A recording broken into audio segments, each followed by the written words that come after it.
Olha, chegou a hora da nossa pausa gostosa do café.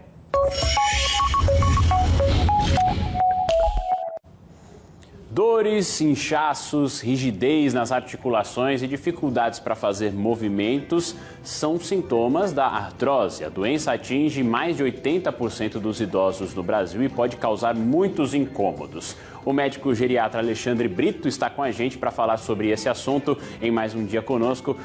Bom dia, doutor. Um prazer recebê-lo primeiramente aqui no BG. Muito bom dia, Bruno. Bom dia a todos que nos acompanham. Prazer é todo nosso. O senhor já tinha falado aqui no BG sobre a diferença, da osteoporose e da artrose. Hoje a gente vai focar exclusivamente na artrose. É importante a gente começar explicando, para as pessoas o que é essa doença. Claro, hoje a gente está encerrando esse ciclo, de diferenciações entre osteoartrose ou artrose e osteoporose, dando ênfase hoje à osteoartrose, que também pode receber uma terceira denominação, que é osteoartrite. Caracteristicamente, é um problema articular degenerativo que acomete principalmente a cartilagem. Então, a mobilidade, como você bem citou, fica prejudicada com rigidez articular, é muito frequentemente acompanhado de dor e dor ao iniciar a movimentação.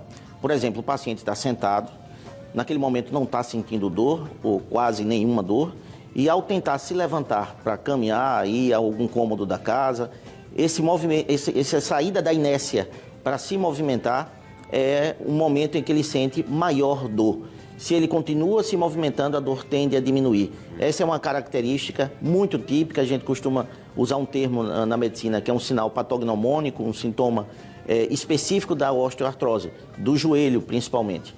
A gente tem inclusive já a imagem aparecendo, doutor, de uma coluna saudável e uma coluna com artrose. Quais são as diferenças? Exatamente. Aqui é uma imagem simplesmente ilustrativa, mas de uma coluna vertebral de perfil. Inclusive essa posição de perfil é a que a gente utiliza no raio-x, um simples raio-x de coluna.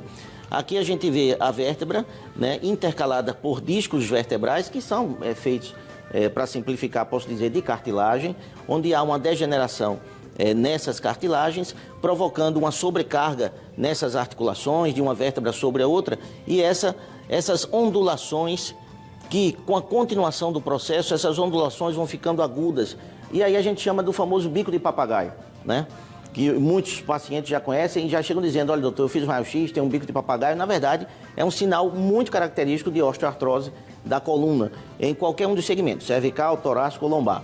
Então, aqui, essas ondulações que podem, com a continuação, agudizarem e formar o bico de papagaio, elas são causas importantes de dor.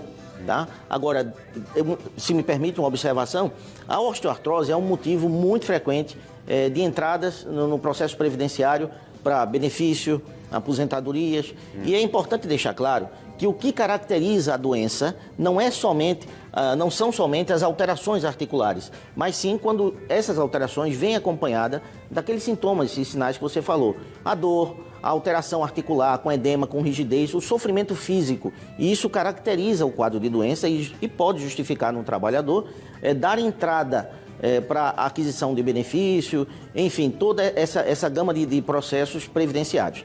Só o fato de ter a alteração osteoarticular não justifica e também não caracteriza que o paciente está doente, porque a vértebra pode apresentar alterações osteoartrósicas, mas adaptativas, e o idoso não apresenta dor. Se for fazer um raio-x por outro motivo, pode ali ter um achado de alterações na coluna, mas não caracterizar aquele quadro doloroso e, portanto, a gente não considera uma osteoartrose, apesar de ter aquelas alterações. Entendi. Agora, doutor, ela tem uma prevenção, tem cura?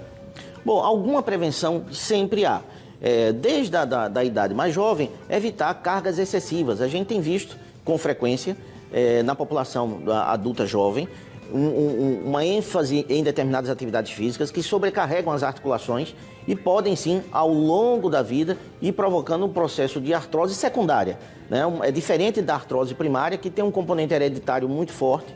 A artrose secundária, como a própria denominação já diz, é provocada por causas externas, por exemplo, a sobrecarga do exercício, determinadas atividades laborativas, que ao longo da vida vai se repetindo e tendo essa sobrecarga. Então, recomenda-se atividade física com a carga adequada, supervisionada sempre por um profissional de educação física, Evitar a obesidade, que é uma causa muito frequente, principalmente para a osteoartrose dos joelhos e tornozelo, tá? Então, esses fatores contribuem para prevenir a osteoartrose. Mas existe o componente hereditário e o processo de envelhecimento é muito associado com essas alterações articulares, que precisam, para caracterizar a doença, estarem acompanhadas do quadro doloroso, esse quadro característico que a gente falou. Então, ela pode evoluir com o tempo a uma situação, além do incômodo das dores, ela pode provocar algo um pouco mais grave? Pode. No caso, por exemplo, da osteoartrose da coluna vertebral, ela predispõe o paciente a desenvolver, por exemplo, a depender da carga, né, a hérnia de disco. Né? No caso do joelho, tem alterações de ficar praticamente inviável o paciente idoso deambular. Então, ele vai começar a precisar de uma bengala, de um apoio e até mesmo, dependendo da evolução e do acompanhamento que teve ao longo a partir do diagnóstico, né, ele pode ter, infelizmente, de precisar de uma cadeira de rodas. É importante, então, ficar atento aos sintomas, às dores e procurar também, assim que possível, um especialista, né, doutor? Exatamente. É uma patologia que essencialmente é acompanhada pelo reumatologista, mas que outras especialidades também cercam o paciente de cuidados e orientações preventivas para que a artrose seja, vamos dizer, freada no seu processo degenerativo.